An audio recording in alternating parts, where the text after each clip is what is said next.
শাসন কায়েম হবে। তো আমার কাছে মনে হয় যে এভরিথিং না, ইজ ভেরি ধরুন সমীকরণ পজিটিভ। অর্থে আর এই যে হিসাব নিকাশগুলো, এই যে হিসাব নিকাশ, যেমন মাসুদ কামাল ভাই কথা বলছেন, বা তার যে ধারণা থেকে তিনি একটা হিসাব নিকাশ তার কাছে আছে যেটা তাকে মনে হচ্ছে যে একটা অসম প্রতিযোগিতা হতে পারে। তো এই যে হিসেব নিকাশটা, আপনারও নিশ্চয়ই একটা হিসাব নিকাশ আছে, আপনি মাঠ দেখছেন বা কথা বলছেন মানুষের সাথে, সেই যে হিসেব নিকাশটা, মানুষের হিসাব নিকাশ, জরিপগুলোর হিসেব নিকাশ থেকে শুরু করে নানান রকম হিসাব নিকাশ, সেই হিসাব নিকাশটা মিলবে কিনা, সেটাই আমি প্রশ্ন করতে চাই আসলে হিসাব নিকাশের প্রশ্নে। জি, আপনি শেষ করুন, তাহলে আমি পরেই বলি। জি, শেষ করুন। জি, সেই হিসাব নিকাশটা যদি বলেন সেটা আমি কামাল ভাইয়ের সাথেই একমত যে বিএনপির মতো একটি দলের এই মুহূর্তে জামাতি ইসলামীকে তার প্রধান প্রতিদ্বন্দ্বী হিসেবে দেখতে হচ্ছে, যেহেতু আওয়ামী লীগ নাই। এটাই সত্য আসলে, কারণ আপনি যদি জামাতি ইসলামীর সবচেয়ে বড় যে নেতা, হ্যাঁ, তার আমিরের যদি ভোট গুলোকে, মানে উনি যতবার ইলেকশন করেছেন সব ভোট গুলোকে যদি যোগ করেন, তাহলে বিএনপির একটা ধরেন মধ্য লেভেলের নেতার যে এককালীন ভোট সেটার সমান। তো আর যে জরিপের কথাগুলো আপনি বলছেন, দেখেন, জরিপের ফলাফল এটাও সব জায়গায় বলি যে এটাতে আপনাকে প্রথমে মনে রাখতে হবে যে টাকার উৎসটা কোথায়, জরিপটা কারা করেছেন, বা জরিপের স্যাম্পল যে আপনি নিয়েছেন। ধরেন আপনি যদি মসজিদের পাশে যে 100টা প্রশ্ন করেন, সেটার উত্তর একরকম আসবে। আপনি যদি ধরেন ঢাকা ইউনিভার্সিটিতে যে করেন, আরেক রকম আসবে। সো স্যাম্পলটা কেমন করে চুজ করা হচ্ছে, র্যান্ডম স্যাম্পলিং ছিল কিনা, অর্থায়ন কোথায় থেকে এসছে, সেগুলাই। তবে হয়েছে কি, আমার কাছে এখন মনে হয় যে মাঝে মাঝে এই জরিপগুলো কি আসলে কোনো কিছুকে ইন্ডিকেট করে কিনা। কারণ জরিপে আপনি দেখবেন যে একটি দল, যে দলটির কথা আমরা বলছি, যারা কখনোই ভোটের রাজনীতিতে এগিয়ে ছিলেন না, তাদেরকে দেখানো হচ্ছে জয়ী। তো এটা এমনও হতে পারে যে এক ধরনের প্রি আইডিয়া ক্রিয়েট করা, যে যদি ফলাফলে এমন কিছু হয়ে যায় তাতে যাতে তারা বলতে পারে যে আমরা তো আসলে আগে থেকেই এটা জানতাম যে এরকম হবে। আর জামাতে ইসলামী আসলেই তো, মানে এটা সত্য কথা যে আওয়ামী লীগ না থাকাতেই তো জামাতে ইসলামী আসলে এই পজিশনটাতে এই মুহূর্তে এসছে। তবে এটাও সত্য যে আপনাকে বুঝতে হবে জামাতে ইসলামীর ভোট কিছু বাড়বে। আর সবাই এক কথা যেটা বলে যে ছাত্র সংসদগুলোর ইলেকশনের রেজাল্ট দেখে হয়তো জাতীয় নির্বাচনে একটা ফল, একটা প্রভাব পড়বে। এই জায়গাটাতে আমি আসলে বলতে চাই যে আমার ধারণা জাতীয় নির্বাচন এবং বিশ্ববিদ্যালয় নির্বাচন কমপ্লিটলি আলাদা একটি বিষয়। ছাত্ররা যেভাবে ভোট দিয়েছে, ধরেন একটা ছাত্র শিক্ষিত একটা জায়গায়, এবং তার সাথে সাথে আমি যেহেতু জাতীয় ইলেকশনে ছিলাম, আমি বের হয়ে এসেছি, ইঞ্জিনিয়ারিং কাকে বলে সেটা আমি আমার নিজের চোখে দেখছি। সো এবং তাছাড়াও বিজেপি মডেলে যখন একটি ওয়েলফেয়ার রাজনীতি হয়েছে, সুবিধাবাদী রাজনীতি হয়েছে, আপনি কিছু বেনিফিট দিয়েছেন, ভোটের ক্যালকুলেশনটা অন্যরকম হয়েছে। এখন আপনি যদি আমাকে বলেন যে এটাই রিফ্লেকশন অফ জেনজি, আমি আসলে এটা বিশ্বাস করি না। কারণ শুধু বিশ্ববিদ্যালয়ে পড়া ইয়াং ছাত্ররাই জেনজি নয়। যে ছেলেটি কারখানাতে কাজ করে দিন মজুর, যার বয়স 20 বছর, সেও কিন্তু জেনজি, তাই না? জি, তো তাহলে এই তার এই ভোটটাও কিন্তু একটা ইম্প্যাক্ট ফেলবে। নিশ্চয়ই, নিশ্চয়ই। আমি আসলে এরকমই কিছু পয়েন্ট আমার মনে হচ্ছিল যে একটু আজকে কথা বলবো। সেটা নিয়ে আপনি যেই পয়েন্টগুলো বললেন যে বিশ্ববিদ্যালয়ের ভোট, কিন্তু মানে বিশ্ববিদ্যালয় ধরুন তরুণদের, শিক্ষিত তরুণদের একটা বড় প্রতিনিধিত্ব সেখান থেকে আসে। তাদের কি একটা মনোভাবের বহিঃপ্রকাশ তো বটে নাকি জনাব মাসুদ কামাল? সেই সাথে এই যে ইঞ্জিনিয়ারিং, আমরা পোস্টাল ব্যালটে একরকম ইঞ্জিনিয়ারিং এর খবর দেখতে পাচ্ছি। তো সেখানে বিশ্ববিদ্যালয়ের একটা মানে আমি কতগুলো পয়েন্ট বলি, ধরুন বিশ্ববিদ্যালয়ে একটা তরুণদের মনোভাবের বহিঃপ্রকাশ, পোস্টাল ব্যালটে যদি আবার এখানে সেখানে আরেকটা যদি ইঞ্জিনিয়ারিং এর জায়গা থাকে, সোশ্যাল মিডিয়ায় সেখানে সেদিনও কথা হচ্ছিল বিএনপির একজন অ্যাক্টিভিস্টের সাথে যে সোশ্যাল মিডিয়ায় এগিয়ে, তিনিও বলছিলেন যে সোশ্যাল মিডিয়ায় এগিয়ে আছে জামাত। তারপরে দেখুন বিদ্রোহী প্রার্থী বিএনপির অনেক ৭৯টা জায়গায় বিদ্রোহী প্রার্থী, জামাতের একটা কি দুইটা জায়গায় হয়তো বিদ্রোহী প্রার্থী। বাড়ি বাড়ি গিয়ে নারী প্রার্থীদেরকে একরকম বশীকরণের জায়গাটাও ভালো হয়েছে বলে জানতে পারছি। এই যে, এবং তার উপরে মাসুদ কামাল বিশেষ করে যেটি আপনার কাছে জানতে চাইবো যে মার্কিনীদের একটা সমর্থন, আমরা এম্বাসির সেই অনানুষ্ঠানিক কথোপকথন যেটা লিক হয়ে গেল এবং ওয়াশিংটন পোস্টের সেই রিপোর্ট, সেখান থেকে আমরা যা দেখছি, এগুলো তো অনেক সমীকরণ বদলে দেওয়ার মতো ঘটনা কি না জনাব মাসুদ কামাল? এগুলো সমীকরণ বদলে দেবে এটা হয়তো ঠিক না। এগুলো নিয়ে আলোচনার জন্য খুব ভালো সাবজেক্ট, এগুলো নিয়ে আপনি খুব সুন্দর আলোচনা করতে পারবেন, কিন্তু এগুলো সমীকরণ বদলে দেবে এটা মনে করি না। দেখেন, আমি আপনাকে কয়েকটা এখানে যেগুলো বলেন আমি দু একটা কথা বলি। সেটা হলো যে ওয়াশিংটন ওয়াশিংটন পোস্টের যে নিবন্ধটা এবং যে ঘটনার প্রেক্ষিতে আলোচনাটা হয়েছে, একজন নারী সাংবাদিকদের সঙ্গে একজন কূটনীতিকের যে বক্তব্য, সেটা কিন্তু একটা বৈঠকই কথা। ওইটার কিন্তু কোনো আপনার প্রাতিষ্ঠানিক কোনো ইনফো না, কিন্তু সিদ্ধান্ত না, কিন্তু এবং আপনার ওইটার উপর ডিপেন্ড করে আমেরিকার মনোভাব আপনি সম্পূর্ণ বুঝে যাবেন, এটাও মনে করার কোনো কথা নাই। এখন যে জিনিসটা তৈরি, আপনি আমেরিকা নিজে থাকেন, আপনি জানেন আমেরিকার এখন যে প্রশাসন চলছে ওটা তো ওদের শীর্ষ ব্যক্তি ট্রাম্প আজকে কি বললো তার উপরে নির্ভর করতে পারবেন। ট্রাম্প আজকে বলবে এক কথা, কালকে বলবে আরেক কথা। আর এখানে যে করছে তাকেও তো ট্রাম্প চিনেও না, নামও শুনে নাই, চিনতেও পারবে না, পরিচয় দিলেও চিনতে পারবে না যে এটা কে। কাজেই ও কি বললো না বললো তার উপর নির্ভর করে ওয়াশিংটন পোস্ট একটা রিপোর্ট করেছে, সে ঠিক আছে মানলাম আমি, কিন্তু তার উপরে তেমন কিছু নির্ভর করে না, এবং তার কারণে মানুষের ভোটিং প্যাটার্ন চেঞ্জ হয়ে যাবে। মানুষ যে ওই রিপোর্ট করে যে হুমড়ি খেয়ে ভোট দেওয়া শুরু করবে, আমি ভাই সেটা মনে করি না। এখন ইঞ্জিনিয়ারিং যেটা বলছেন আপনি, হ্যাঁ ইঞ্জিনিয়ারিং এর একটা চেষ্টা হতে পারে, এটা আমি বিশ্বাস করি হতে পারে। এই কারণে বিএনপি তো শুরু থেকে অভিযোগ করছে যে প্রশাসনের সব জায়গায় তারা জামাতকে বসিয়ে দেওয়া হচ্ছে। আবার এই একই অভিযোগ কিন্তু, বিপরীত অভিযোগ কিন্তু আমরা জামাতের কাছ থেকে পেয়েছি যে প্রশাসনের সব জায়গায় বিএনপি কে বসিয়ে দেওয়া হচ্ছে। আমার না এগুলো একটু অস্বাভাবিক লাগে এই কারণে।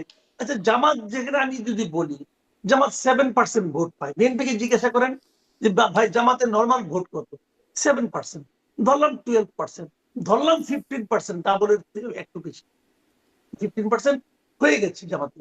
তাহলে এই 15% এই রেশিওটা তো সব জায়গায়, প্রশাসনের তাদের 15% লোক আছে, তো 15% বসাই দিছে, তো তার মাধ্যমে সব হয়ে গেল। যদি জামাতের লোকটা বসে থাকে তাহলে বিএনপির উচিত সেই লোকটাকে আইডেন্টিফাই করে তার নামে বলা, ইলেকশন কমিশনের কাছে সরাসরি কমপ্লেন করা, কিন্তু সেরকম কমপ্লেন কিন্তু কেউ করছে না। সবাই একটু সুইপিং কমপ্লেন, মানে আপনার কমপ্লেন করতেছে যে জামাতের লোক বসাই দিছে, আবার জামাত বলতেছে বিএনপির লোক বসাই দিছে। কেউ কিন্তু নাম ধরে বলে না, অথবা ইঙ্গিত করেও বলে না, তাহলে একটা ঢালাও মন্তব্য করে। তো এই ঢালাও মন্তব্যের উপর নির্ভর করে বিরাট একটা ইঞ্জিনিয়ারিং হয়ে যাবে, যা নাকি 12 কোটি ভোটকে প্রভাবিত করবে এবং 12 কোটি ভোটকে একদিকে ঠেলে দিবে। আমি মনে করি এটা সম্ভব। যদি সে ধরনের কিছু একটা হয়, ধরা যাক কথার কথা আমি ধরলাম যে এরকম একটা হলো, জামাত ভোট পায় নাই, তারপরে জামাতকে বিজয়ী ঘোষণা করা হলো, বিএনপি লোকরা কি ঘরে বসে আঙুল চুষবে? বলেন আপনি, আঙুল চুষবে? বিএনপি যদি অনেক জনসমর্থন থাকে তবে তো মাঠে নামবে। এটা তো ভাই আওয়ামী লীগের আমল না। আওয়ামী লীগের আমলে কি করতো? আওয়ামী লীগ নিজেদের মতো করতো, বিএনপি মাঠে নামলে বিএনপি কে মারা হতো, জামাত মাঠে নামলে জামাতকে দৌড়ানো হতো, এই তো হতো। এখন তো বিএনপি মাঠে নামলে বিএনপি কেউ দৌড়াবে না, কেউ মারবেও না, অথবা জামাত মাঠে নামলে জামাতকেও কেউ মারবে না। কারণ এই সরকার তো বিএনপি এবং জামাত দুজনকেই পছন্দ করে, এবং এই দুই দলও তো সরকারকে পছন্দ করে। এই সরকার কিন্তু দুই দলই সাপোর্ট দিয়ে যাচ্ছে এখন পর্যন্ত। কাজেই সবাই তো মোটামুটি ভালো অবস্থায় আছে, এখানে তো ওই ভয়টা আর কাজ করবে না। জি, আমি আমি একটু মনে এই করি ভয়টা কাজ করবে না, আমি আরেকটু জিজ্ঞাসা করি। আপনি বলছিলেন যে ওয়াশিংটন পোস্টের রিপোর্ট বা প্রশাসন দুটাই আলাদা আলাদা করে আসি। আপনি বলছেন যে ওয়াশিংটন পোস্টের রিপোর্ট পড়ে যে মানুষ হুমড়ি খেয়ে পড়বে আপনার তা মনে হয় না, কিন্তু আমার এই প্রশ্নটা বরাবরই আছে তাহলে ধরুন আমরা যে বলি বিদেশিরা প্রভাব খাটাচ্ছে, ভারত প্রভাব খাটায় নির্বাচনে তারা টিকিয়ে রাখে বা তারা ক্ষমতায় আনে, কিভাবে আনে আসলে মার্কিনীরা এই যে একরকম সমর্থন কিভাবে আনে ক্ষমতা? জি, এরা আনতে পারে না, এরা টিকে রাখতে পারে। যেমন আমি বলি আওয়ামী লীগকে কিন্তু ভারত ক্ষমতায় আনে নাই। আওয়ামী লীগ ক্ষমতায় আসছে তার নিজস্ব ক্যারিশমায় আসছে, হয়তো ইন্টারনাল কোন মানে ইয়ের কারণে আসছে, মানে শক্তির কারণে আসছে, সেগুলো অনেক কিছু হতে পারে। কিন্তু এক্সটার্নাল যে পাওয়ার গুলো আছে সেগুলো টিকায় রাখার চেষ্টা করতে পারে, তাও সবসময় সফল হয় না। আমি বলি আপনাকে, যেমন ধরেন 2014 নির্বাচন, 2014 আওয়ামী লীগ যে নির্বাচনের নামে যে ফাইজলামিটা করছে জাতির সঙ্গে, ভারত কি করছে? সাপোর্ট দিয়েছে। হ্যাঁ ঠিক আছে, ভালো, এটা অভ্যন্তরীণ বিষয়, এই বিষয়ে আমি কোনো কথা বলবো না। 18তে যেটা হয়েছে, রাতের নির্বাচন যেটা আমরা বলি হয়েছে তো ভাই, ভারত সাপোর্ট দিয়ে দিছে এই পর্যন্ত। 24-এর নির্বাচনে সাপোর্ট দিয়ে দিছে, তারা ওইটুকু করতে পারে। কিন্তু তারা যদি টিকেই রাখতে পারতো তাহলে 24-এ পারলো না কেন? 24-এর অগাস্টে পারলো না কেন? তা তো টিকে রাখতে পারে নাই। কাজেই ওইটা হয় না। হয়তো মনে করেন আপনার অল্প একটু হেল্প করতে পারে, 2% 3% হেল্প করতে পারে, কিন্তু আমূল রেজাল্টকে চেঞ্জ করে বাইরের একটা শক্তি একটা দলকে ভোটের হিসাব পাল্টে দিয়ে, আমি ভাই বিশ্বাস করি না। এই ঘটনাটা ঘটায় অভ্যন্তরীণ কোনো শক্তি, সেই শক্তিকে হয়তো তারা যখন ঘটায় ফেলে তখন তারা একটা সাপোর্ট দেয়, এটাই, এর চেয়ে বেশি কিছু না। কিন্তু জি, যখন নাকি আপনার 15 এবং মানে আপনার 75-এর ফাইট হয়, তখন না এটা কঠিন হয়ে যায় ভাই। এটা অত সহজ না, আমি এটা মনে করি না। আর একটা কথা বলি, আপনি বলেছিলেন আমাকে সোশ্যাল মিডিয়া। হ্যাঁ, হুম সোশ্যাল মিডিয়া নিয়ে আমার আমার কিছু অবজারভেশন আছে, যেহেতু আমি নিজে সোশ্যাল মিডিয়া খুব সক্রিয় থাকি। সোশ্যাল মিডিয়ায় দেখেন, যারা নাকি সাধারণত দড়ির উপর থাকে, তারা সোশ্যাল মিডিয়ায় খুব অ্যাক্টিভ থাকে, এটা হলো আমার অবজারভেশন। হুম আমি তো সেই আওয়ামী লীগ আমল থেকেই সোশ্যাল মিডিয়ার সঙ্গে জড়িত, আমি দেখেছি যারা দড়ির উপর থাকে তাদের কোনো কাজ নাই, বাইরে বাড়িতে পারে না, ব্যবসা বাণিজ্য করতে পারে না, তারা কি করবে, ঘরে বসে বসে মোবাইল টিপে। এটা হলো একটা জিনিস। আর এরা দেখে দর্শক। আর একদল আছে যারা ডেডিকেটেড, তারা একদম মানে বলা হয়ে থাকে জামাতে শুনেছি আমি, যেটা ওরা নাকি টাকা পায়, যে কত ভিউ এনে দিল, কত লাইক করলো, এটার উপর নাকি তারা হুম একটা অ্যামাউন্ট পায়। যদি পায়, পেতে পারে, আমি কিন্তু ওটাকে খুব খারাপ বলি না, বলি না কেন, ওটা জামাতের পলিটিক্যাল স্ট্র্যাটেজি। একজনের স্ট্র্যাটেজি ঘরে বসে এগুলি করা, আর একজনের স্ট্র্যাটেজি হলো মাঠে দিয়ে স্লোগান দেওয়া। হতেই পারে, কোনটা ভালো কোনটা মন্দ এটা আমি বলতে পারবো না, কিন্তু ওইটা একটা স্ট্র্যাটেজি। আর যারা নাকি ক্ষমতার কাছাকাছি থাকে অথবা ক্ষমতায় থাকে, তারা সোশ্যাল মিডিয়াকে বদারি করেন। তাদের কথা হলো, যতক্ষণ আমি ইউটিউবে লাইক কমেন্ট দিব, ততক্ষণ আমি একটু চান্দাবাজি করে আসি, ওটা যে আমার নগদ লাভ। যে হুম জিনিসটা নাকি আগে আওয়ামী লীগের ছিল, ইদানিং বিএনপির মধ্যে একটু আছে। এই জন্য দেখবেন আপনি বিএনপির যারা ইয়াং ট্যাং যারা নাকি আগে যারা করতো, তারা কিন্তু এখন নানা কাজে ব্যস্ত হয়ে পড়ছে। মানে এই টেম্পো স্ট্যান্ড দখল বলেন, অমুক বলেন, তমুক বলেন, তারা এগুলি নিয়ে ব্যস্ত। তাদের এই সোশ্যাল মিডিয়া আসার সময় কোথায়? যে কারণে আপনি সোশ্যাল মিডিয়ায় যে জরিপে দিবেন, সেই জরিপে বিএনপি হারবে। কারণ বিএনপি লোক তারা বদারি করে না, তারা বলে যে আমি ভোটে দেখাই দেবো, আমার সোশ্যাল হুম মিডিয়া অ্যাক্টিভ থাকার আবার লাগবে কেন, তাদের এটা হুম প্রয়োজন হুম। নাই। এই জন্য ভাই কিন্তু আর কি। কিন্তু সোশ্যাল মিডিয়া তো আমাদের মানে মানসিকতা, আমাদের চিন্তা ভাবনাকে অনেক রকম প্রভাবিত করে, বা বলে না রুচির আর্কিটেক্ট আমাদের, আমরা কি খাবো, কোন অবশ্যই দিকে যাব, অনেক কিছুই আসলে আমরা সোশ্যাল মিডিয়া থেকে প্রভাবিত হয়ে করি। অতএব মানে সেটা একটা বড় প্রভাবক হয়ে যাবে কিনা, আমি সেই প্রশ্নটা করছিলাম। আমি আবার আসি সোশ্যাল মিডিয়া নিয়ে, হয়তো আরেকটু কথা বলবো, কিন্তু আমি একটু মানে বিদেশি শক্তির প্রভাব নিয়ে কথা বলতে চাই। ডক্টর নাহরিন, আপনার কাছে কি মনে হয় ওয়াশিংটন পোস্টের সেই রিপোর্ট বা সেই ফাঁসোয়া অনানুষ্ঠানিক যেই কথোপকথন, সেখান থেকে একটু কমপ্লেনের জায়গাটাও বলি। জামাতে ইসলামের নায়েবে আমির সৈয়দ আবদুল্লাহ মোহাম্মদ তাহের তিনি বলছেন, একটি দল ভারতের সঙ্গে আতাত করে ক্ষমতায় আসতে চায়, তারা ভারতের সঙ্গে আপোষ করে দেশ শাসনের জন্য বাংলাদেশকে ভারতের কাছে বিক্রি করে দিতে চায়।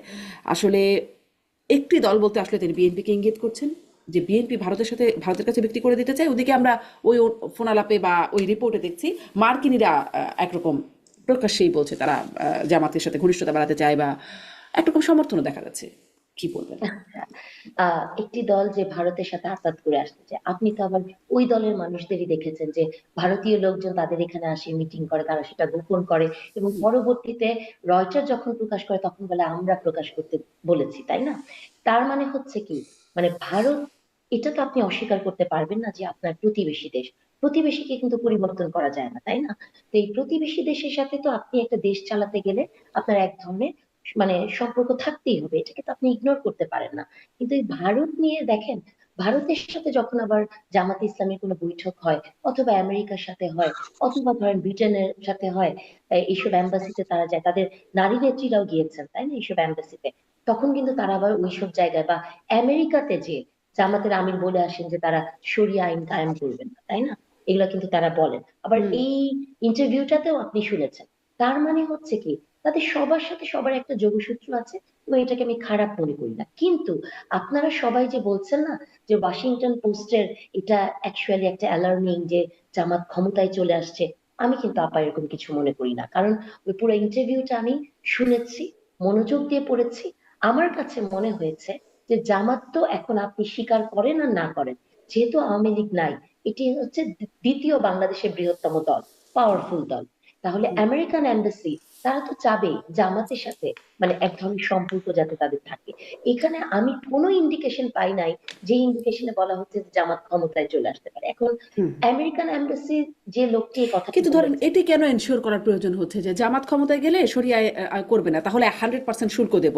জামাত ক্ষমতায় গেলে নারীদের কর্মঘণ্টা কমাবে না, তাহলে এই মানে মেজার নেবে যাদের মানে তাদেরকে চেপে ধরার বা কন্ট্রোল করার যে মেজার তার হাতে আছে, এই বিষয়গুলো সাংবাদিককে আস্থা নেওয়ার প্রয়োজন কেন মনে করছে? এই এই বিষয়গুলো তো আসলে আসবেই। কারণ হচ্ছে কি, জামাত হচ্ছে এমন একটি দল, আপনি পরশুদিনই তাদের একটা পলিসি দেখছেন, এবং সেই পলিসিটা দেখেন, বিএনপি 31 দফা দিয়েছে, জামাতে 31 দিয়েছে, তাদের তা 33 হয় নাই, 32 হয় নাই। হুম 31 একেবারে, তাই না? একেবারে স্পেসিফিক্যালি এটা করেছে। সে আপনি দেখেছেন স্বাস্থ্য খাতে একদম মানে ইউটোপিয়ান একটা আইডিয়া দিয়েছেন যে 6 to 8% তারা বাড়িয়ে দিবে। এগুলা কথায় যদি না যাই, মানে এই কথাটা আমেরিকান এম্বাসির ওই প্রসঙ্গে আমার কাছে মনে হয় এসছে, কারণ জামাত প্রথম থেকে ওই পলিসি দেওয়ার আগের দিন পর্যন্ত শুধু খালি নারী নিয়েছিলেন, তাই না? যে হুম নারীকে কি কাজ করতে দিবেন কি দিবেন না, 5 ঘন্টা 8 ঘন্টা ঘরে থাকলে সম্মান। এখন ওইসব জায়গা থেকে তারা এটা, আমি মনে করি যে এটা একটা ব্যক্তিগত মানে একটা চা পানি খাওয়ার মতো ডিসকাশন ছিল। তবে আমি আরেকটা জিনিস মনে করি যে এই যে এটি প্রকাশ পেয়েছে, এটার পেছনে মোটিভটা কি আসলে, হ্যাঁ? মানে হুম আমার কাছে কেন জানি মনে হয় যে এটা প্রকাশ করার পেছনে কি এমন কোনো মোটিভ আছে যে জামাতকে আরেকটু উদ্দীপ্ত করা। কারণ আপনি মানে দেখবেন যে এই যে জরিপগুলো বা অন্য যে বিষয়গুলো আসে বা সোশ্যাল মিডিয়াতে সারাদিনই জামাত ইসলামী ইলেকশনে জিতে যাচ্ছে, তাই না? বা তারা অনেক অনেক ভোট পাচ্ছে, বিএনপি যেটা মাসুদ কামাল ভাই বললেন, এগুলা হচ্ছে এক ধরনের উজ্জীবিত করা তাদেরকে। এখন এটা কি কোনো আহ জানি না, সবকিছুতে তো কনস্পিরেসি দেখতে ইচ্ছে করে।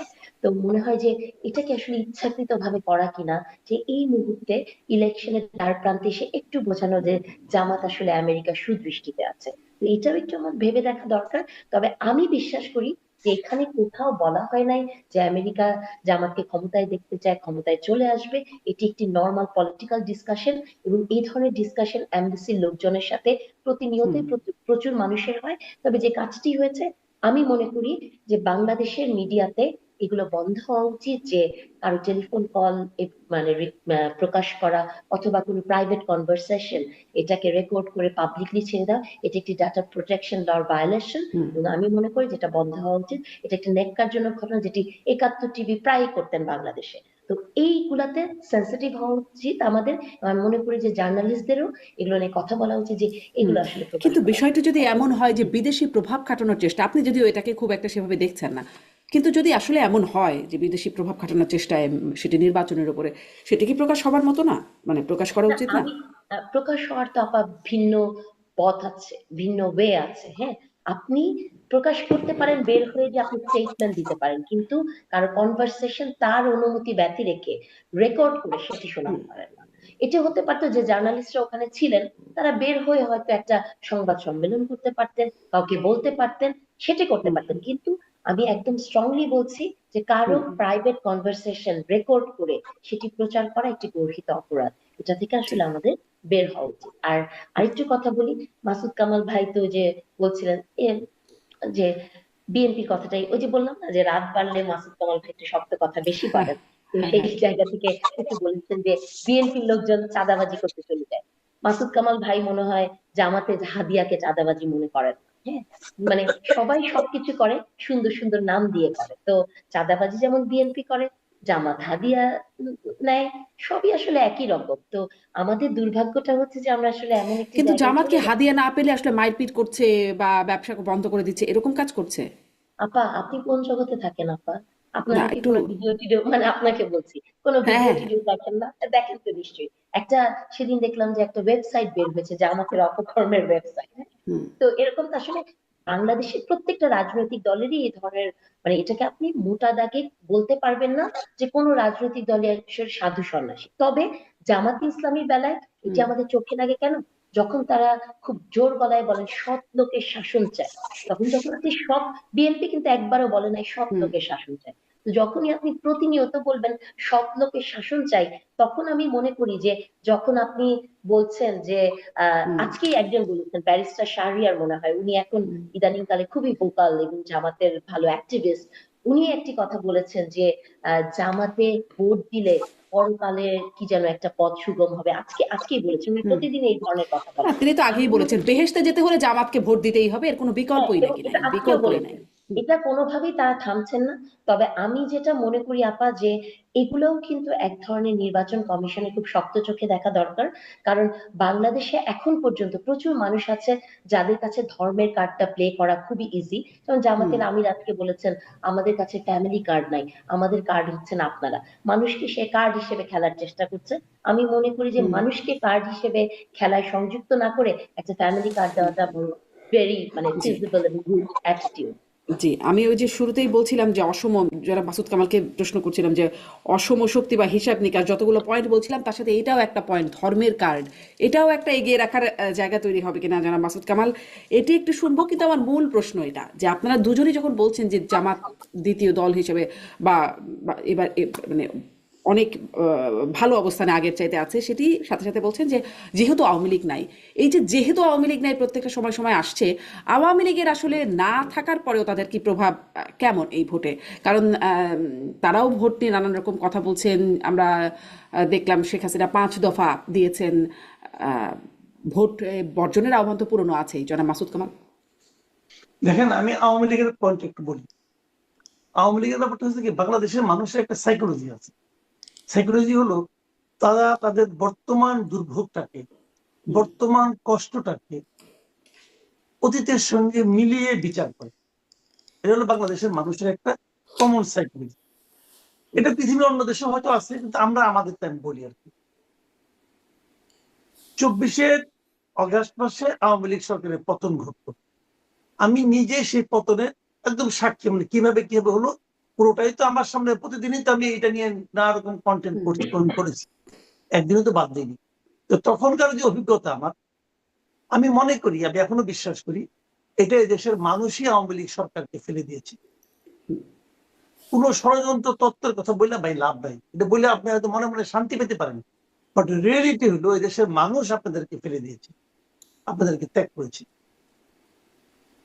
যদি সেই মানে অগাস্টের পরে 3 মাস ধরেন, সেপ্টেম্বর, অক্টোবর, নভেম্বর মাসে নির্বাচন হতো, তাহলে আওয়ামী লীগ আমার মনে হয় না 10-12টা বেশি সিট পাইত। এটা আমার ধারণা। নভেম্বর ইলেকশন হতো। যত দিন গেছে তত এই ইউনূস সরকারের যে ব্যর্থতা, অযোগ্যতা, অনভিজ্ঞতা এবং তাদের যে কর্মকাণ্ড, এগুলো প্রতিটা মানুষের কাছে প্রকাশিত হতে থেকেছে। এবং তার কাছে তখন তারা কিন্তু তুলনা করেছে আওয়ামী লীগের সঙ্গে। তারা কিন্তু 17 বছর আগের বিএনপির সঙ্গে তুলনা করেনি, আওয়ামী লীগের সঙ্গে। কারণ ওই 17 বছর আগে হয়তো অনেকে ভুলেও গেছে ইমিডিয়েট পাস্ট আওয়ামী লীগে। এবং তুলনা করে করে তারা অনেকে বলেছে, তাহলে এটা কি লাভ হলো, তাহলে এটা কি লাভ হলো, তাহলে এটা বলতে বলতে এক পর্যায়ে বলে কি, তাহলে আগেরটাই ভালো ছিল। এই কথাগুলো কিন্তু মানুষের মধ্যে উচ্চারিত হয়েছে। গত 1.5 বছর এটা বেড়েছে। এই সরকারের জনপ্রিয়তা যত কমেছে, তত আওয়ামী লীগের প্রতি মানুষের সহানুভূতি বেড়েছে, তত ক্ষতিগ্রস্ত হয়েছে বিএনপি।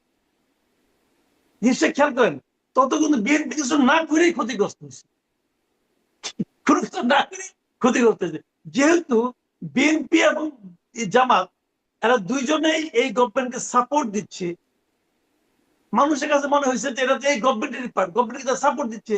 গভর্নমেন্টের কোনো একটা ব্যর্থতায় বিএনপি একটা শব্দ উচ্চারণ করে না, গভর্নমেন্টের কোনো একটা ব্যর্থতায় জামাত একটা শব্দ উচ্চারণ করে না। তাহলে আপনি বলবেন যে বিএনপি এবং জামাত দুইজনে যে ক্ষতিগ্রস্ত হয়েছে, না, দুইজনের সমান সমান হয় নাই। ক্ষতিগ্রস্ত বেশি হচ্ছে বিএনপি। প্রথমত দলটা বড়, দ্বিতীয়ত মানুষ তখন এই দলটাকে আবার সেই 2000, যেটা তারা ভুলে গেছিল, সেই কথাতে অনেক করছে। কিছু কিছু মনে আছে, ওই যে হাওয়া ভবন মনে আছে, 21শে আগস্ট মনে আছে, ওই দু একটা শব্দ মনে ভালো মতো জানেও না কিন্তু। এবং গত 17 বছর ধরে তো আওয়ামী লীগ এইগুলিকে নার্সিং করছে, এগুলিকে মানুষের মধ্যে খাওয়াইছে। দেখো কত খারাপ, কত খারাপ, কত খারাপ। আওয়ামী লীগ কিন্তু এই দীর্ঘ সময়ে বিএনপিকেই ডিফেম করার চেষ্টা করেছে মানুষের মনে। তো যে কারণে জামাতের গায়ে অতটা লাগে নাই, এই জন্য জামাত কিছুটা কিন্তু এগিয়ে গেছে রেসে। এটা হলো রিয়েলিটি, মানে একদম মানে বাস্তব যে কথা আর কি। যে কারণে আওয়ামী লীগকে আপনি অপ্রাসঙ্গিক করতে পারবেন না। আর এদেশে প্রচুর আওয়ামী লীগের লোক আছে যারা নাকি আওয়ামী লীগকে সাপোর্ট করে, যারা আওয়ামী লীগের নৌকা মার্কায় ভোট দেয়, এমন অনেক লোক আছে।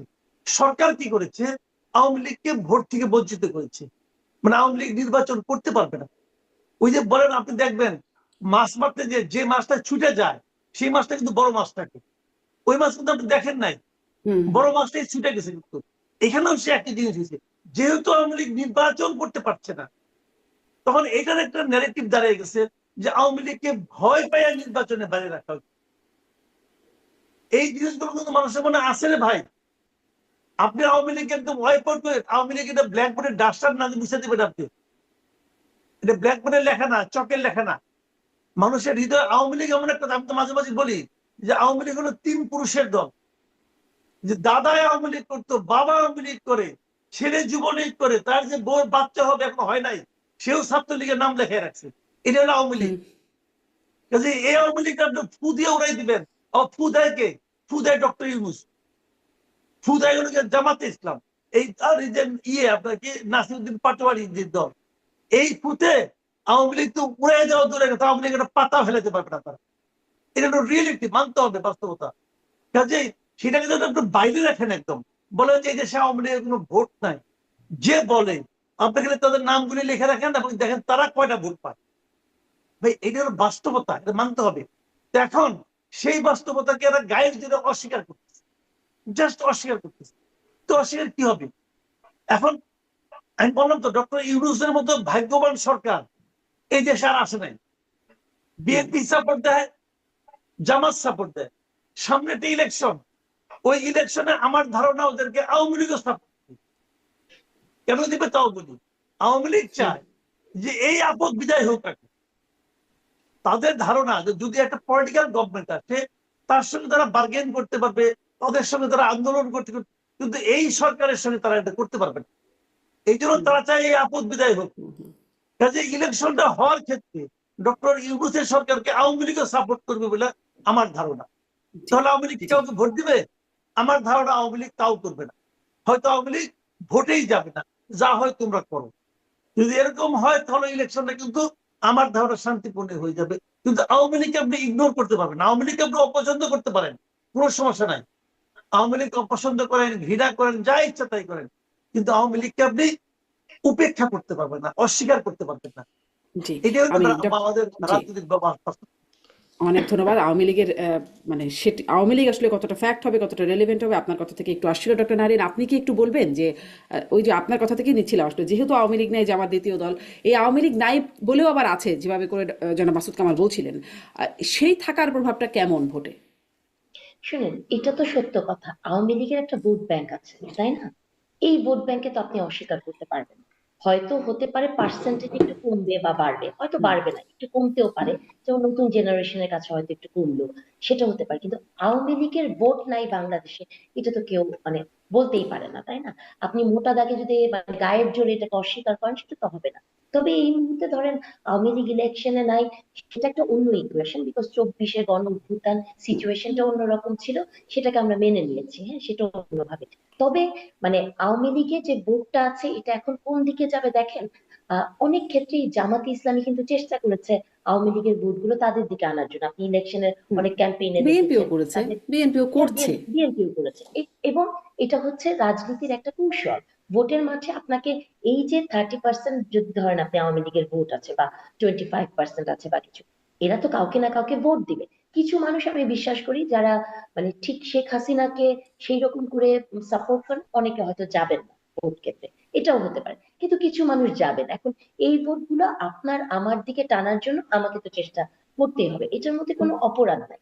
তবে ধরেন মাসুদ কামাল ভাই যেটা বলছিলেন যে এই সরকারের কারণে বা ক্ষতিগ্রস্ত কারা হয়েছে, বিএনপি হয়েছে, জামাতের গায়ে তেমন লাগে নাই। দেখেন, জামাতের গায়ে কেন লাগবে? কারণ জামাত তো আসলে গুপ্ত সুপ্ত অবস্থায় প্রত্যেকটা দলের সাথেই ছিল এবং আছে।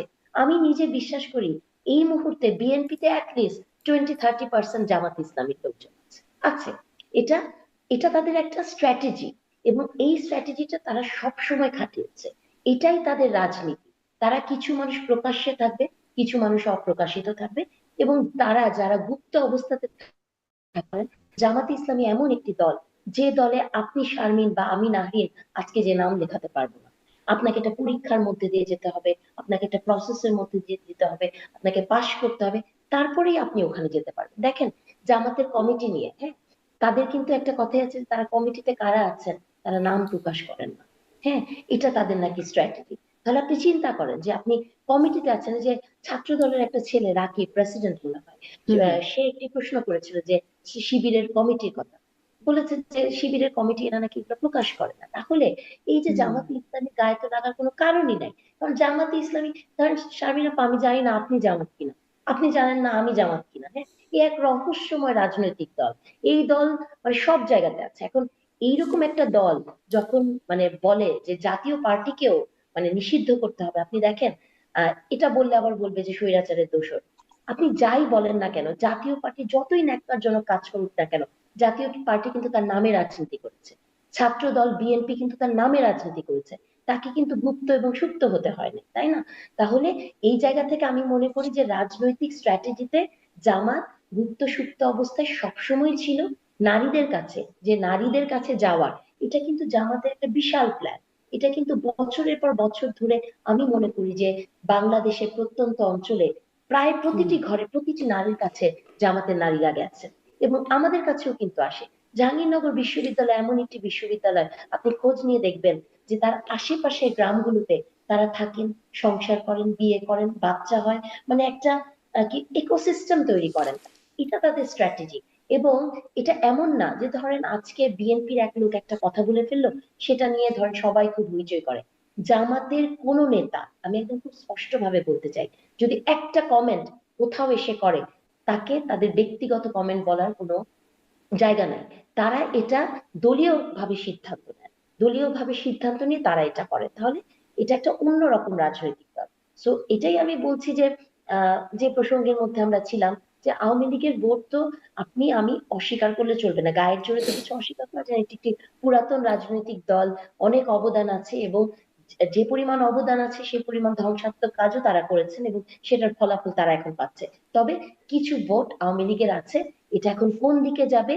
তবে একটা প্রেডিকশন আমার কাছে মনে হয় যে জামাতে আওয়ামী লীগের ভোট কিছু তো যেত, কিন্তু জামাত হয়তো এনসিপির সাথে একটা অ্যালায়েন্স করার ফলে, কারণ এনসিপির উপর তো আওয়ামী লীগের একটি রাগ আছে, হ্যাঁ, তো হয়তো জামাতের কিছু ভোট হয়তো কমে যাবে। এটা আমার ধারণা আওয়ামী লীগের সাইড, এটা আমার জি, ব্যক্তিগত মতামত। জি, একটু নারী প্রার্থীদের মধ্যে আপনি বলছিলেন যে প্রত্যন্ত অঞ্চলেও মানে জামাতের নারী প্রার্থী না মানে নারী ভোটারদের মধ্যে তাদের প্রভাবের কথা বলছিলেন। মাসুদ কামালের আমি দেখছিলাম, মাসুদ কামাল আপনি কন্টেন্টও বানিয়েছেন, শুধু মানে প্রত্যন্ত অঞ্চলেই দেখছিলাম না, মানে আধুনিক পোশাক বলি বা পশ্চিমা পোশাক আশাক পরা তরুণীরাও এখন বলছেন তারা জামাতে ভোট দেবেন। এইটাকে আপনি আসলে কিভাবে দেখেন? আপনি বলছিলেন আপনার একটা কন্টেন্ট আমি দেখেছি, তারপরে একটু যদি বলেন। হ্যাঁ, না আমি বলেছিলাম যে আসলে এটা দেখছি, আমরা কিন্তু আমরা অনেক আধুনিক পোশাক পরা নারীকে দেখছি, তারা জামাতকে ভোট দিবে বলেছে এবং কোনো যুক্তি ছাড়াই বলেছে। তাকে এটা জিজ্ঞাসা করা হয়েছে কেন দিবেন, তো কি আমি দিব, কারণ তারা আসলে দেশটা ঠিক হবে। এখন তারা দেশটাকে কিভাবে ঠিক করবে এ সংক্রান্ত কোনো কথা কিন্তু জামাতের কোনো নেতার কাছ থেকে আমি হুম, পর্যন্ত শুনিনি। ওই ভদ্রমহিলা কোথায় শুনেছেন আমি সেটাও বলতে পারবো না, সেটা বলেন উনি। কিন্তু এটাকে কিন্তু আপনি ইগনোর করতে পারবেন না। হুম, আমি কিন্তু নিজেও লক্ষ্য করি, যেমন আমি এটা আজকেও আমি বিভিন্ন অনেক অনেক বিষয়ে আমি আলাপ করি, দেখা হলি করি। যেমন ধরেন আমি তো একসময় স্টুডেন্ট ছিলাম, আমি যখন ঢাকা ইউনিভার্সিটিতে পড়তাম তখন কিন্তু ওখানে জামাতের রাজনীতি নিষিদ্ধ ছিল। নিষিদ্ধ ছিল মানে কি, ওই ছাত্ররা যতগুলি ছাত্র সংগঠন ছিল সবাই মিলে একটা ঐক্যমত্যে পৌঁছেছিল তারা জামাতকে রাজনীতি করতে দেবে না। এগুলো রাজশাহী ইউনিভার্সিটি কিছু ঘটনাকে কেন্দ্র করে। হুম, তো এবং আমি তখন দেখেছি তারপরে জামাত গোপনে গোপনে কিছু আসতো, কিন্তু যতটুকু আমি দেখেছি যে নারীদের মধ্যে জামাতের আসলে কোনো অবস্থানই ছিল না, একদমই ছিল না। তো এইবার যখন ডাকসু নির্বাচন হয় তখন আমার ধারণা ছিল যে মেয়েদের হলে তো জামাত থাকবে, আমার ধারণা ছিল। কিন্তু আমি বিস্ময়ের সঙ্গে লক্ষ্য করলাম যে মেয়েদের হলেও জামাত জিতেছে। এখন রাজশাহী জাহাঙ্গীরনগর ইউনিভার্সিটিতে কি হয়েছে এটা প্রফেসর নাহরিন বললেন, উনি এখানে ইঞ্জিনিয়ারিং দেখেছেন, সেটা আমি বলতে পারবো না। কিন্তু ঢাকা ইউনিভার্সিটি থেকে কিন্তু কমপ্লেনও করে নাই, যারা হেরে গেছে তারাও বলে নাই যে এখানে ইঞ্জিনিয়ারিং হয়েছে। না তার বলেছে তো, মানেটা হলো কি, বলেছে তো, এমনও তো বলেছে যে হাসিনাকেও হার মানিয়েছে, মানে এরকম একদম এইভাবেই শব্দ ব্যবহার না করেছে না যে না তাকেও না, আমি এরকম পাইনি ভাইয়া। দুই একজন ছাত্র বিচ্ছিন্ন করে দলের ছাত্র। বলেছে, কিন্তু নর্মালি নর্মালি আমি এটা পাইনি যে তারা খুব বলেছে যে তারা, আমি তো এখনো দেখি, আমি আমি আমি কিন্তু দুই একজন স্টুডেন্টের সন্ধানও পেয়েছি যাদেরকে আমি জিজ্ঞাসা করেছি আপনারা জামাতকে ভোট দিয়েছেন কেন, উত্তর কি পেয়েছি জানেন? তার উত্তর দিয়ে তার যারা জামাতকে নিরাপদ মনে করেছে। হুম, এখন এই যে নিরাপত্তার কথা তারা বলছে, এখানে আমার একটা ইকুয়েশন কিন্তু আসে আসলে, সেই ইকুয়েশনটা অন্য জায়গায় আমি বলি। তো তার আগে আমি বলি যে মেয়েদের মধ্যে একটু চেঞ্জ এসেছে, এটা এসেছে। আপনি পুরো সোসাইটিতে চেঞ্জ আনতে পারে, এখানে আনবেন না কোনো। আর গ্রামের মেয়েদের মধ্যে জামাতের অনুপ্রবেশটা খুব চোখে পড়ার মতো। অনেক গ্রামে আপনি যোগাযোগ করে দেখেন, তারা কিন্তু মানুষের কাছে যাচ্ছে, এবং গ্রামের মেয়েরা তো অত তর্ক করতে পারে না, অত তর্ক করেও না, তারা ব্যস্ত থাকে খুব। ওই ব্যস্ততার মধ্যে দুই একজন যারা আসে তারা অতিথি পরায়ণ হয়, আসে বসতে দেয়, কথা বলে, মিষ্টি মিষ্টি কথা বলে। ওরা তো প্রথম বলে নামাজের কথা, আসেন নামাজ পড়েন, নামাজটা 5 ওয়াক্ত পড়েন, নামাজ তো ভালো কাজ, এগুলো তারা তাদের টেকনিকে অগ্রসর হয়। এক একটা এডুকেশনাল যে স্টেজ আছে, শিক্ষার মান অনুযায়ী তারা এক এক ভাবে অগ্রসর হয়, এক একজনের জন্য এক এক স্ট্র্যাটেজি। তো সেই মারা তো তার মেয়েদেরকেও প্রভাবিত করে। এবং আবার এই মেয়েরাও চিন্তা করে যে এখানে এখানে আরেকটা হিসাব আছে, কিন্তু সেটা আমি বলি আপনাকে, যে এই বিশ্ববিদ্যালয়গুলো যে জামাত জিতেছে, এর পেছনে আরেকটা কারণ হলো যে বিশ্ববিদ্যালয়ের স্টুডেন্টদের মধ্যে একটা ভীতি ছিল। এটা কিন্তু ছাত্রলীগের প্রতি না, এই ভীতিটা ছিল সরকারি দলের প্রতি। ছাত্রলীগ যেহেতু সরকারি দল ছিল, সেহেতু তারা এখানে টর্চার করেছে, গণরুম করেছে, মিছিলে জোর করে নিয়ে গেছে, এই ভীতিটা তাদের মধ্যে ছিল। এবং এই স্টুডেন্টরা চিন্তা করেছে আমরা একটা সরকারি দলের ছাত্র সংগঠনকে আসতে দেব না। এই চিন্তা থেকেও তারা কিন্তু বেসরকারি একটা দল হিসেবে তারা জামাত করেছে। এটাও হতে পারে, আমি আমার এগুলি হাইপোথিসিস, আমি শিওর না, কিন্তু আমি মনে করি কিছু হয়েছে, কিছু পরিবর্তন হয়েছে। মেয়েদের মধ্যে ধারণ, আপনি একটা কথা বলেন আমাকে, আপনি দেখেন না কেন এখন হিজাব পড়ার সংখ্যা কত, হিজাব পড়ার হার কত? 70-80% স্টুডেন্ট হিজাব পড়তেছে। তো যারা 80% যদি হিজাব পড়ে মেয়েরা, তাদের মধ্যে যদি এই আউট অফ 80% যদি 60% জামাতকে ভোট দেয়, তাহলে তো জিতা যায়। হিজাব পরে কেন? এটা তো একটা মনোজগতে একটা চেঞ্জ তো আসছে, এই চেঞ্জটাকে আপনি অস্বীকার করতে পারবেন না। এই চেঞ্জটা আসছে, এই চেঞ্জের জন্য বেসিক্যালি দায়ী হলো শেখ হাসিনা। আমি বলবো যে এটা আবার কোন দিকে যেতে, এই চেঞ্জের জন্য শেখ হাসিনা দায়ী। সে তো তাদেরকে থেকে কওমি জননী এই উপাধি পাওয়ার জন্য কি না করছে, ওদেরকে সব দিয়ে দিছে, দিছে না? বর্তমানে একটা ওদের কাছ থেকে, ভোট একটাও পায় নাই, কিন্তু সব দিয়ে দিছে। এবং ওর প্রতিফল পাঠ্যপুস্তকে চেঞ্জ আনছে শেখ হাসিনা, আনে নাই? অস্বীকার করতে পারবেন? আনছে। ওই আপনার হেফাজতের কথা অনুযায়ী তারা পাঠ্যপুস্তকের সিলেবাস চেঞ্জ করছে, করছে তো ভাই। এখন আপনি শৈশব থেকে একটা স্টুডেন্টকে শিখাইছেন, ওই শিক্ষাটা দিয়েছেন, আপনি এখনো মানে শুকর গুজারি করেন আল্লাহর কাছে যে বিজ্ঞান পড়া বন্ধ করা হয় নাই। ওই দাবি উঠতে পারে, বিজ্ঞান পড়া বন্ধ করে দরকার নাই, হইতে পারে। এখন এইগুলি যে হয়েছে, এখন এত বছর ধরে হইতে থাকছে, তার কোনো প্রতিফল আপনার হবে না। আপনি যে বীজ বৃক্ষের যে বীজ রোপণ করেছেন, সেখানে যে গাছটা তো হয়েছে রে ভাই, সেই গাছের কুবাতাস আপনাকে সহ্য করতে হবে, এবং সেটা এখন আমরা সহ্য করতেছি। আগামীতে কোন সরকার আসবে, এটাকে কিভাবে কে ট্যাকেল করবে, তার উপর অনেক কিছু নির্ভর করবে, কিন্তু খুব সহজ হবে না। জি ডক্টর নারিন, এই বিষয়ে যদি আপনি কিছু বলা থাকে একদম ছোট্ট করে শুনে আমি একটা পরের প্রশ্নে যাবো। জি না, এবার এই বিষয়ে আসলে একটু বেশি বলতে চাচ্ছিলাম, কারণ জি হচ্ছে যে বলেন। মাহমুদ কামাল ভাই যেভাবে বললেন আমি বিষয়টাকে অন্যভাবে দেখি। দেখুন, একটা আধুনিক মেয়ে কেন জামাত ইসলামের ভোট দিবে, এই প্রশ্নটা আসে, তাই না? আপনি দেখেন জামাতের স্ট্র্যাটেজিটা কি।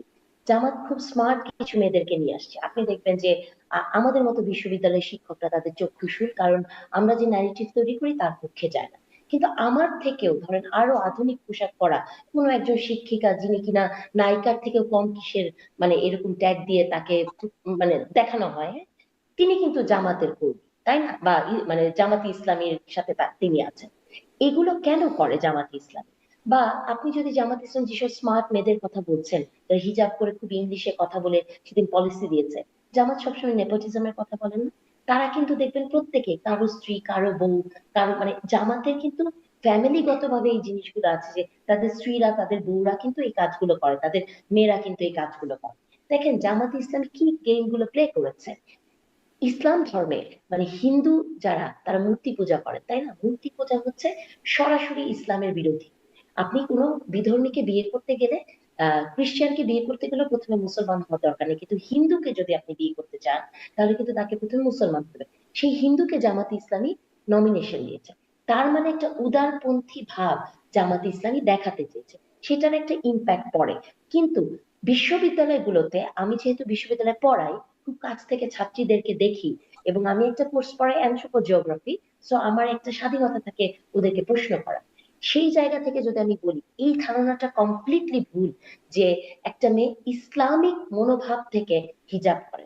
আমি পার্সোনালি জিজ্ঞেস করে দেখেছি, ক্লাসরুমে জিজ্ঞেস করে দেখেছি, অনেক ছাত্রছাত্রী আমাকে, অনেক ছাত্রী আমাকে বলেছে তারা যেহেতু পাবলিক ট্রান্সপোর্টে আসে, পাবলিক ট্রান্সপোর্টে তারা মনে করে বোরকা পরাটা এক ধরনের তার শিল্ড, তাকে এক ধরনের সিকিউরিটি দিবে, কিন্তু সে হয়তো 5 ওয়াক্ত নামাজ পড়ে না।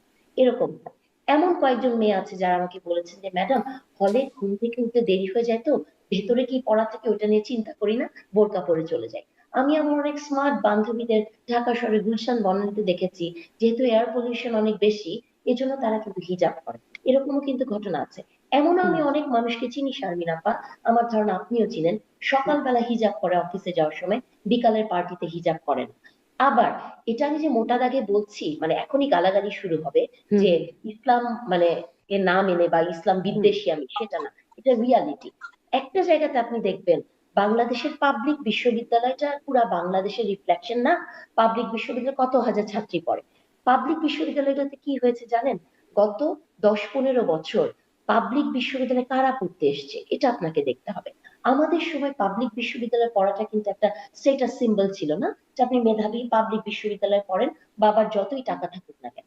এখন কিন্তু আপনার বাবার টাকা আছে, আপনি মেধাবী, আপনি বিদেশ যাচ্ছেন, বা আপনি মেধাবী, বাবার অত টাকা নাই, আপনি প্রাইভেটে পড়ছেন, এবং আপনি মেধাবী আর কিন্তু মানে টাকা পয়সা কিছুই নাই, আপনি পাবলিকে যাচ্ছেন, এবং পাবলিকে আমি এটা মানে খুব শক্ত সামর্থ্য ভাবে বলতে চাই, পাবলিকে এখন 50, 60, 70% স্টুডেন্ট মাদ্রাসা ব্যাকগ্রাউন্ড থেকে আসে, একটা দরিদ্র জনগোষ্ঠী হুম পাবলিক হুম বিশ্ববিদ্যালয়ে আসে।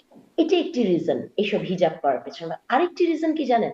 আমার অনেক ছাত্রী এবার আমাকে হুম বলেছেন যে ছাত্র শিবির বা যারা ইসলামিক দল করে তারা ঈদের সময় তাদেরকে কাপড় দিয়েছেন।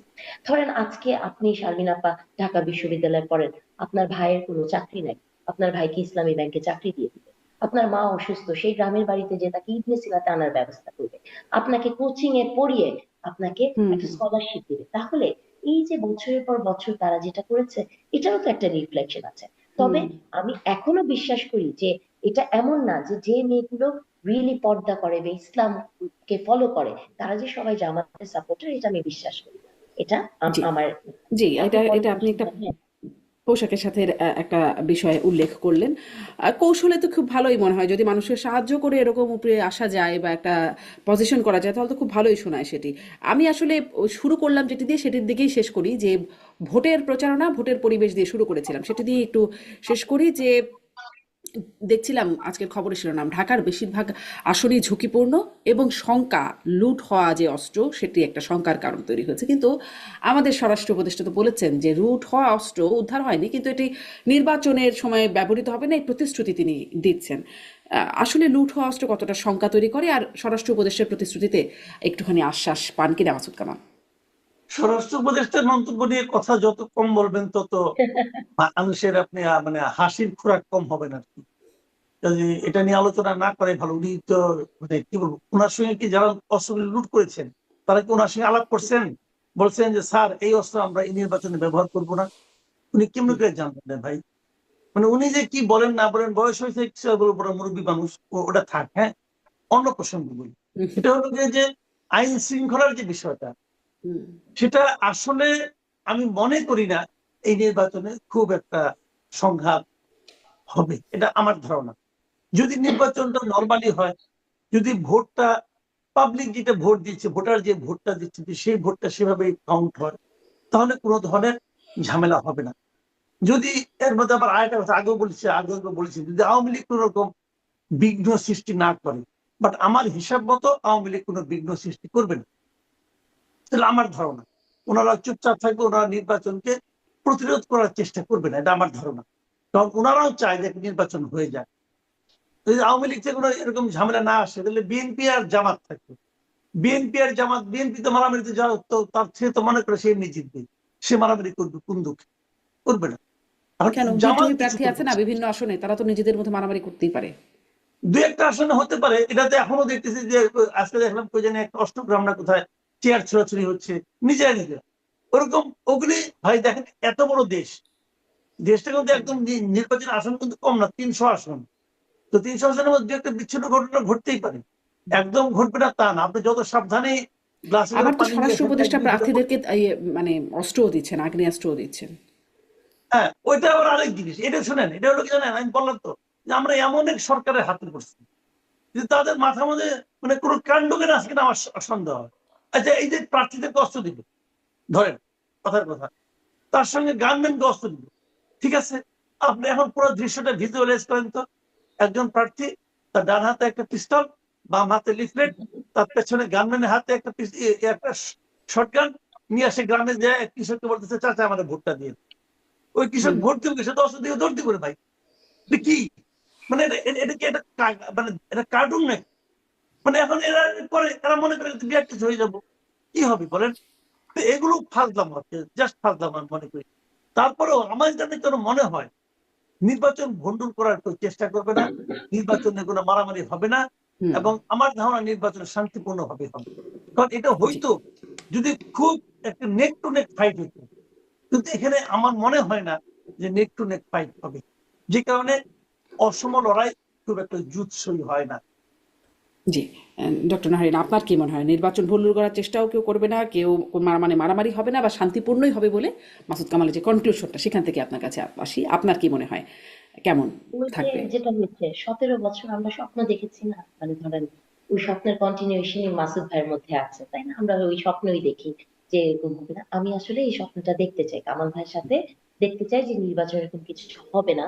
তবে ওই যে স্বরাষ্ট্র উপদেষ্টার কথা বলি না, আমাদের মাসুদ ভাইয়ের সাথে বলি যে আমাদের এমনই এক দুর্ভাগ্য, এমনই স্বরাষ্ট্র উপদেষ্টা পেয়েছি। মাঝে মাঝে আমি জানি না এটা পাবলিকলি বলা উচিত কিনা, আমার মনে হয় যে আমিও যদি একটা জোরে ধমক দিই উনি কেঁপে উঠবেন। মানে এইরকম একটা স্বরাষ্ট্র উপদেষ্টা আমরা পেয়েছি। তো এই যে এই কথাটাও আমি বলতে চাচ্ছিলাম যে উনি কি আসলে, ওনাকে কি কানে কানে এসে বলে গেছে যে এই অস্ত্র আমি ব্যবহার করবো এটা করার জন্য, ওইটা করবো ওইটা করার জন্য? এটা তো না।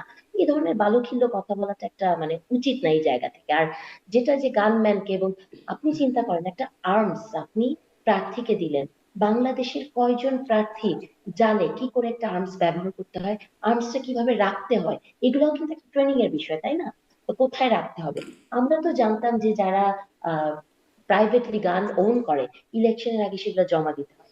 আজকে আমি শুনলাম যে 38% যে গানগুলো মানে অস্ত্রগুলো চুরি হয়ে গিয়েছিল, লুট হয়ে গেছিল, 38% ফেরত আসেনি। তারা এখন বলে এটা পানিতে ফেলে দিয়েছে কেউ, কি হয়েছে না হয়েছে। তার মানে একটা শঙ্কা তো আছে যে এই ধরনের অস্ত্র মানে সাধারণ মানুষের হাতে আছে। এটা একটা শঙ্কা। আর তার সাথে সাথে আরেকটা শঙ্কা কি জানেন?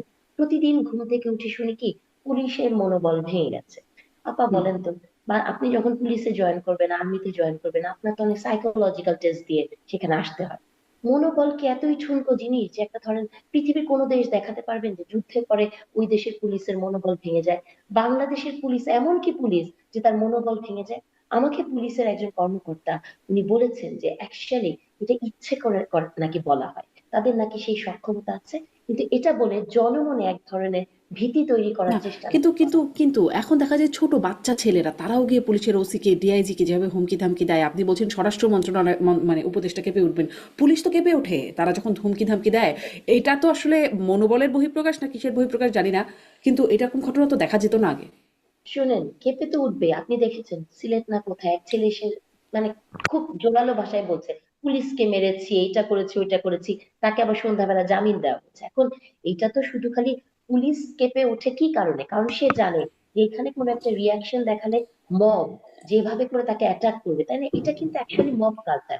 আপনার কি মনে হয় না আপা যে যেভাবে করে ঘোষণা দিয়ে প্রথম আলো, ডেইলি স্টার হুম, ভাঙা হয়েছে, আমার হুম, বিশ্ববিদ্যালয়ের এক ছাত্র নেতা যেভাবে প্রকাশ্যে বলেছে উদিচিকে ঘুরিয়ে দিতে হবে, এবং হুম, পরে উদিচিকে ঘুরিয়ে দেওয়া হলো, এই সরকারের কি কোনো ডিজিএফআই নাই? এই সরকারের কি কোনো গোয়েন্দা বাহিনী নাই যারা হাদি মরার পরেই বুঝতে পেরেছিল যে এই ধরনের একটি ঘটনা ঘটবে?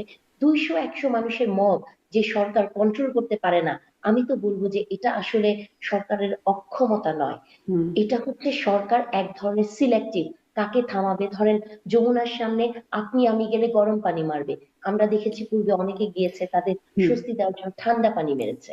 তার মানে হচ্ছে কাকে ঠেকাবে কাকে ঠেকাবে না এই ব্যাপারে সরকার খুবই সিলেক্টিভ। তাহলে আপনি কি বেসিক্যালি বলবেন পুলিশের মনোবল আসলে ভাঙে নাই, কি ভেঙেছে যে এই ধরনের কাজে তারা আসলে, ওই যে 200-100 লোকের মব কেন পুলিশ নিয়ন্ত্রণ করতে পারবে না, কিন্তু তারা কিন্তু মবের কাছে ঝাড়ি খেয়ে চুপ থাকে, কিছু বলতে পারে না, মানে কেন বলতে পারে না, কি ভেঙেছে তাদের যে তারা বলতে পারে না?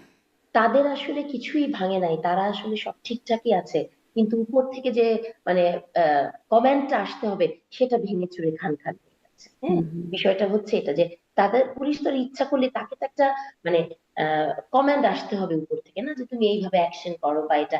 তো তাকে তাকে যখন ওইভাবে করে বলা হয় না, আমার পুরা হুম। মানে আমি তখন বাইরে ছিলাম, আমি দেখছিলাম ভিডিওতে প্রথম আলো যেভাবে ভাঙা হয়েছে বা ডেইলি স্টার যেভাবে ভাঙা হয়েছে, আমার কাছে মনে হচ্ছে যে সরকার এটা সদিচ্ছার অভাব, এটা পুলিশ বা আপনি আপনি খালি হুম। একটা জিনিস চিন্তা করেন, আচ্ছা, আমরা আমার একটা ছোটবেলায় ছোট্ট প্রশ্ন, কমেন্ট কি আসতে হবে যে ব্যবস্থা নাও, নাকি এটা তো একটা স্বাভাবিক ব্যাপার যে এরকম ঘটনা ঘটলে ব্যবস্থা নিতে হবে, নাকি আসতে হবে যে ব্যবস্থা নিও না, মানে কেন তারা ব্যবস্থা নেবে না, এটা আমার আসলে প্রশ্ন। আমার কেন জানি মনে হয় আপা যে এইরকম কি কিছু আছে কিনা, যে তাদেরকে ওইরকম করে বলা হয় যে এতটুকু পর্যন্ত যাবে, এর বেশি আর তাকানোর দরকার নেই। হুম। আপনি বলেন তো আপনার শৈশবে মনে পড়ে একটা আর্মির গাড়ি আসলে মানুষ দৌড়ে পালাতো, তাই না? হুম। হুম। সেনাবাহিনী দেখলে কিন্তু বাংলাদেশের সব মানুষ সোজা হয়ে একদম, যেত। একদম। সেই আমার ছোটবেলা কেন, সেনাবাহিনী, করোনা কালের কথাই চিন্তা করেন। হ্যাঁ চিন্তা করো, সেই সেনাবাহিনী দাঁড়িয়ে থাকে, তার সামনে দিয়ে এসব মানে ভাঙে, এটা হুম। করে ওটা করে, তাহলে মানে সেই সেনাবাহিনী তো, তাই না? মানে এমন তো কিছু হয় না যে সেনাবাহিনীতে আমূল পরিবর্তন হয়েছে, সেনাবাহিনীতে সব হুম। মানে ডক্টর ইঞ্জিনিয়াররা সেনাবাহিনীর